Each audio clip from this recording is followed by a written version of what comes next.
হওয়াটার কারণে তোমরা এখন একটা স্বীকৃতি পাচ্ছ। আসলে যারা স্বীকৃতি পাচ্ছ তারা আনন্দিত হচ্ছে। আরেকটা বিষয় হচ্ছে যারা পাও নাই, তোমরা পাও নাই।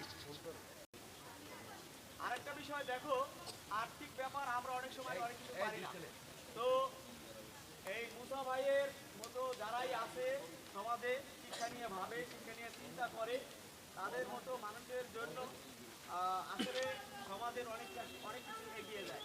আজকে যারা তোমরা এখান থেকে ক্রেস নিবে তাদের ভিতর থেকে কেউ ডাক্তার, ইঞ্জিনিয়ার হও, তাহলে দেখো তোমার জীবনের একটা অর্জনের প্রথম একটা স্বীকৃতি আমরা এই মুসা ভাইয়ের কাছ থেকে পাই।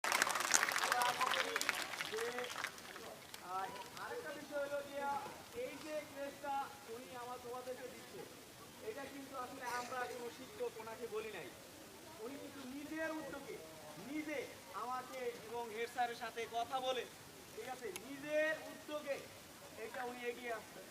তো আমরা চাইবো যে যারাই শিক্ষাক্ষেত্রে আরও অনেকগুলো যে ক্ষেত্র আছে তোমাদের, আমাদের এই শিক্ষার্থীদের ভিতরে অনেক দরিদ্র শিক্ষার্থী আছে যারা অনেক সময় বই কিনতে পারে না বা আর্থিক অনেক সমস্যা আছে। যেহেতু আমরা একটা দরিদ্র প্রবণ একটা উপজেলা, এখানে শিক্ষার্থীদের অনেক ধরনের সমস্যা আছে।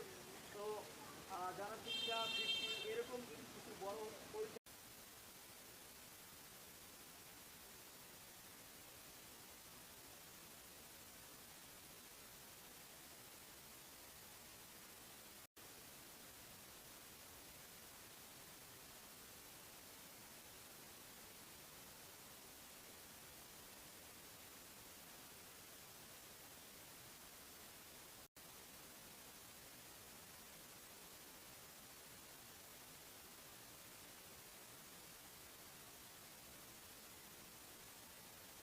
ربي زدني علما رب اشرح لي صدري ويسر لي أمري واحلل عقدة من لساني يفقهوا قولي رب العالمين মহান সৃষ্টিকর্তা, পালনকর্তা, রিজিকদাতা, তোমার কাছে ফরিয়াদ করছি আমাদের অবসরপ্রাপ্ত শিক্ষক জনাব খলিলুর রহমান স্যারকে সামনে নিয়ে আমাদের